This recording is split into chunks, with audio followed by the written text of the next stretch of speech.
On this episode of Cape Media News, we visit the Barnstable Youth Commission's 4th Annual Youth Job Fair, go behind the music with singer-songwriter Susan Cattaneo, and learn about C.R.E.W, the grassroots organization that's working to prepare and respond to climate change on Cape Cod. These stories and more, this is Cape Media News.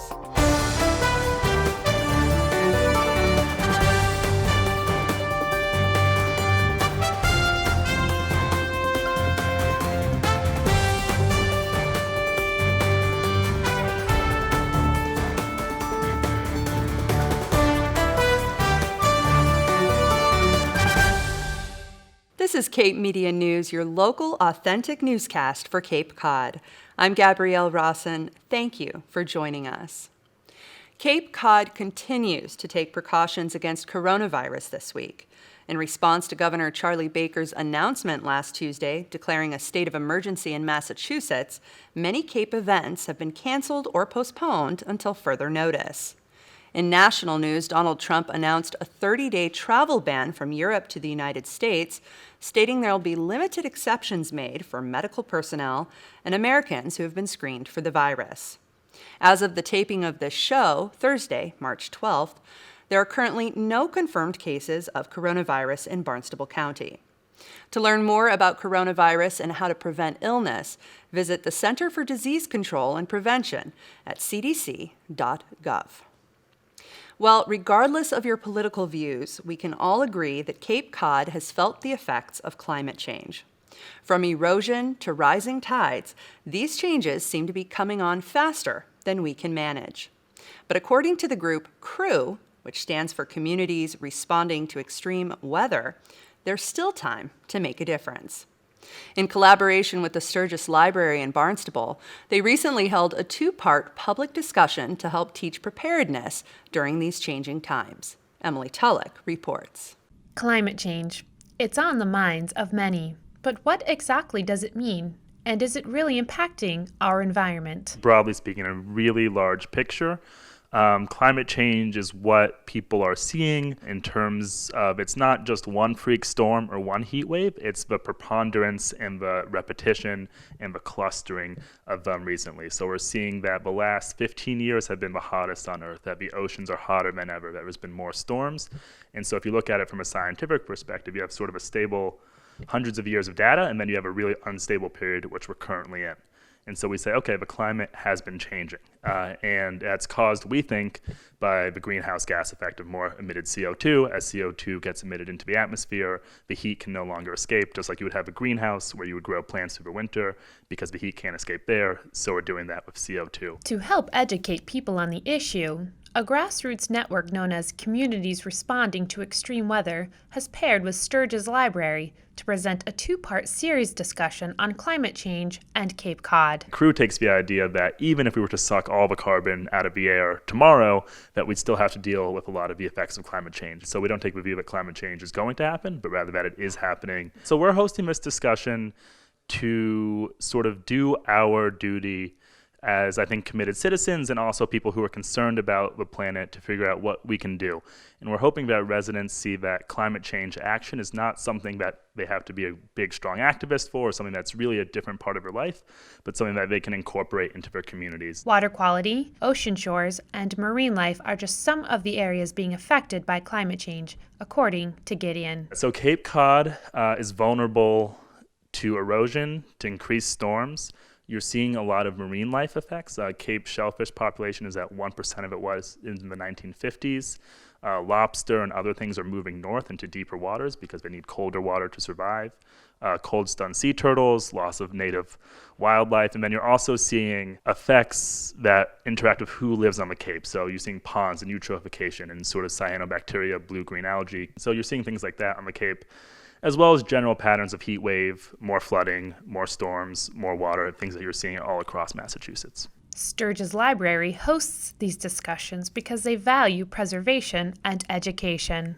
I mean, there's a lot of reasons why we do it here at Sturgis. One of the first is we are the oldest building in America housing a library, so we're very heavy on preservation. Climate change is one of those really big existential crises where it's like, how am I supposed to help? What can I do? I can help with this by educating, by giving people opportunities to talk about their concerns, about learning what they can do, learning that like you shouldn't feel alone in this situation. We're all part of a community, and if we work together on these things, we can do good. What are some ways that Cape Codders can help? I would suggest you look at your power sources, the sort of largest sources of carbon, which would be your transportation in your home. And then you can also do things like join a group, 350 Mass, Cape Cod Commission, APCC, Association to Preserve Cape Cod, Mass Audubon. They have a lot of volunteering opportunities. And I think it's best for you to figure out, do I care about the wildlife? Do I care about the coastline? And that sort of thing. And talk to the people on the coast who are already doing on the Cape who are already doing great work, and figure out how you can support them. Sturgis Library also has resources available to anyone interested. And we've also got this other thing going on that we're calling the 1 in 5 Tree Challenge, which is basically a reading challenge with planting native trees and shrubs and going to local climate events. So it's kind of, they win, they get entered to win a gift card to our plant sale. We also have a seed library here. So if you are trying to start your own garden, you are trying to plant vegetables, fruits, or just have like a pollinator garden, because that's super important too in the scheme of climate change. We have free seeds for you. So we're trying to do all this stuff just to kind of like push this idea of like, you are not alone, you can play your part, like everyone should just do a little bit. And if you do a little bit, we're all working together and it's great. For more information on communities responding to extreme weather, visit them at climatecrew.org. In Barnstable, for Cape Media News, I'm Emily Tellick. To learn more about CREW, Communities Responding to Extreme Weather, find them online at climatecrew.org. Up next, inside the Barnstable Youth Commission's 4th Annual Youth Job Fair.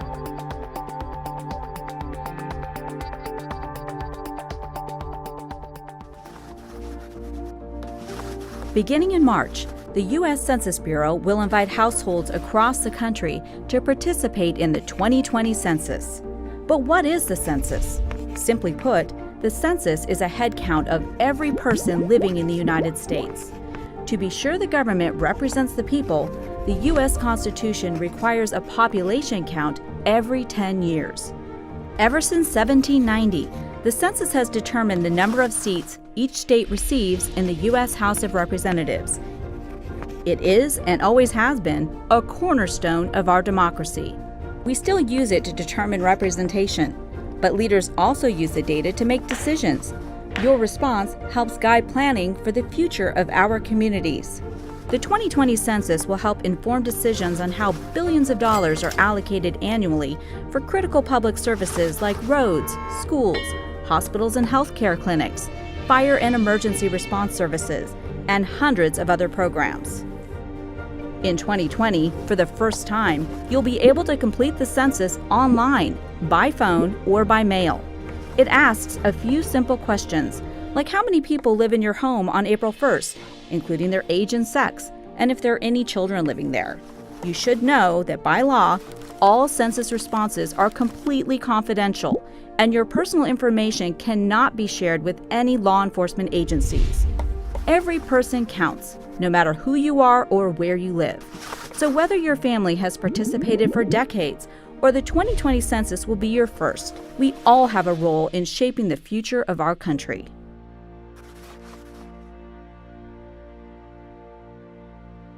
Finding a job these days can be tough, but if you're a teenager on Cape Cod, it can be even harder. That's why the Barnstable Youth Commission held their 4th annual job fair to help bridge the gap between young job seekers and employers. The student-led job fair was held at the Hyannis Youth and Recreation Center on Wednesday, March 4th. Tamora Israel reports. Every summer, tourists from all over the world come to Cape Cod to shop, eat in our restaurants, and try lots of homemade ice cream. This creates a high demand for customer service jobs. To fill these positions, the Barnstable Youth Commission held their 4th annual Youth Job Fair at the Hyannis Youth and Community Center. We hope that students will be able to find a job for this summer, and now's the time to start looking, because if you wait until June, then you're not going to find one. So today we have the annual job fair, youth job fair, not regular job fair, youth job fair that the Youth Commission put together. Our youth commission was appointed by the town council, and they come up with different things that they believe the youth are in need of, and one being that all the youth need to find jobs. So there's lots of opportunity in here. We're very, very fortunate that the community supports its youth and our youth supports its community. We also have the Y Achievers program will be here to help kids fill out thank you notes, so they understand after you have an interview that it's nice to get a thank you note expressing you're still interested in what you're interested in that their business offers. And also someone from Mass Hire will be here, and they'll be helping kids with their applications, also maneuvering how to get their Social Security card if they can't find it. So there's a lot of opportunity here to help kids get their jobs. Businesses from all over the Cape participated in the Youth Job Fair. We're looking for busing people to do stock in the morning, looking for people to sell t-shirts, but our major business is scooping for customers and sandwiches and soups and things like that. So we're looking for people that have good customer service, expose some of the youth that maybe wouldn't come to our shop to apply for a job, but to enlighten them on what the benefits of working for our company is, and to just expose ourselves to maybe a different group than we usually get exposed to. Mass Hire Cape and Islands Career Center caters to kids that are out of school, helping them find jobs, helping them get their high-set diplomas, helping them with skills to interview, and then also with adults. So we help them with their resumes, help them with interviewing, help them with workshops that help them get their next jobs. C.R.E.W is the center of independent living for Cape Cod and the islands, and we do advocacy work and have various services for people with disabilities of all ages. Hundreds of people attended the fair this year. We run with a lot of volunteer work at C.R.E.W, so students could volunteer helping with reception, helping with filing on our mobile food pantry bus. But what we really have that's such an amazing opportunity at C.R.E.W for students is for any student with a disability, they can participate in one of our student programs. So we have the WRAP program, which is a work readiness program for students 14 to 21. They just have to be in either high school or college to participate in it, and we'll work with them to give them the skills they need to get a job.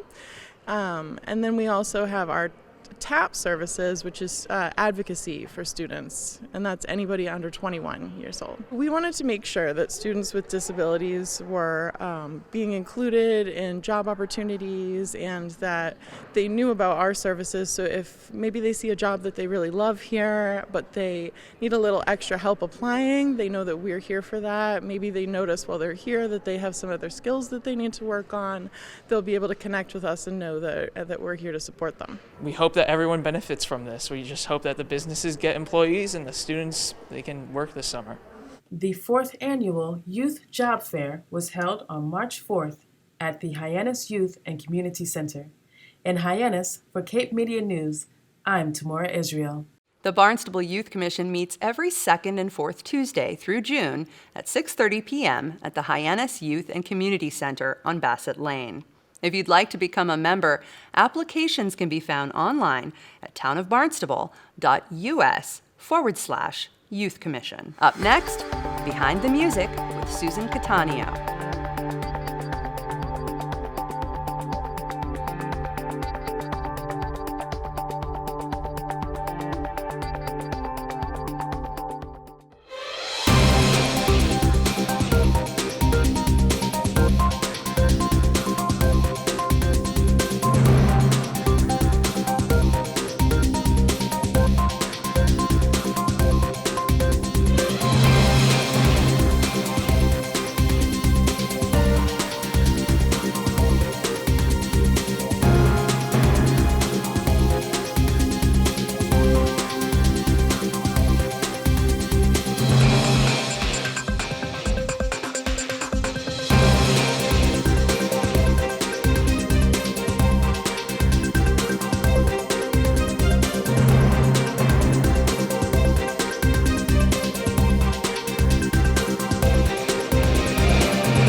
Welcome back to Cape Media News. I'm Gabrielle Rawson.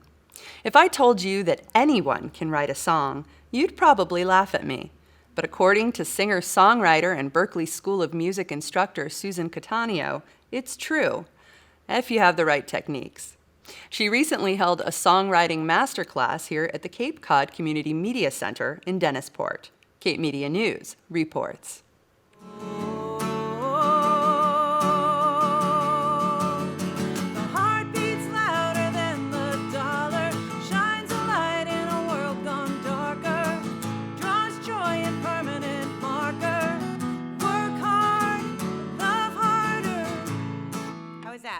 Have you always wanted to learn how to write a song but didn't think you could? Berklee songwriting professor and respected Americana singer-songwriter Susan Cattaneo believes with a little help, anyone can. I think anyone can write a song. You know, is it going to be a song that is like a great song? Well, you know, greatness is objective. But I think anyone can learn the tools to write a song. And I actually think that people can learn the tools to write a compelling song. Storytelling through songwriting is something Cattaneo knows a lot about. In 2018, she was nominated for Best Americana Artist at the Boston Music Awards, and her album, The Hammer and the Heart, was #1 on the Billboard Heatseekers chart. She uses her expertise to teach others how to generate lyrical and musical ideas in her master's songwriting class. I believe that some of the best songs come out of our stories, out of our personal histories. And so tonight is going to be a special workshop. We're going to talk about accessing past memories, experiences, and generating them into image-based, sense-bound, beautiful lyrics that can really tell people's unique stories. Cattaneo uses her class to break down myths about songwriting by providing her students with valuable tools they can use to improve their writing. I think it's important to get in touch with sense-bound imagery. And so I have a lot of exercises that we do to try and access that. Songwriting, for some reason, has this magical element attached to it, where people are like, well, I don't know, I was just inspired, and then words came to me, and then the song came out. And I think that, yes, that does happen. But more often, it takes craft and it takes tools. And I believe that one of the wonderful things about teaching it is that I'm able to kind of explain how magic happens.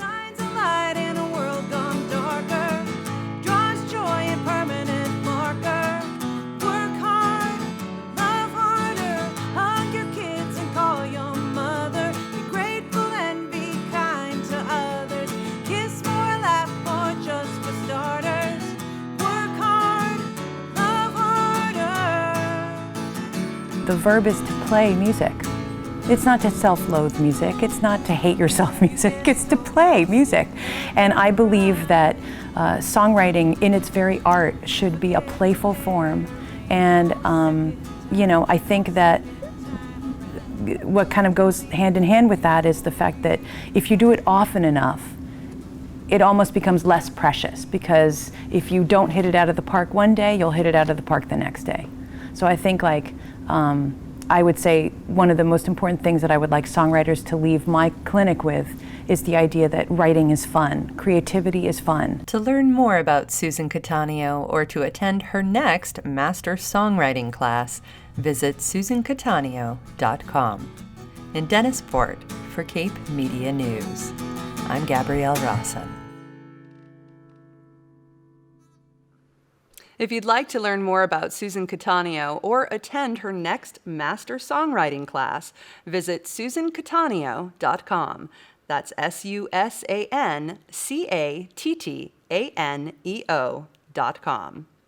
Well, that brings this week's episode of Cape Media News to a close. Please follow us on Facebook, YouTube, and Instagram. And thank you so much for watching. We'll be back next week with a brand new episode. With Cape Media News, I'm Gabrielle Rawson.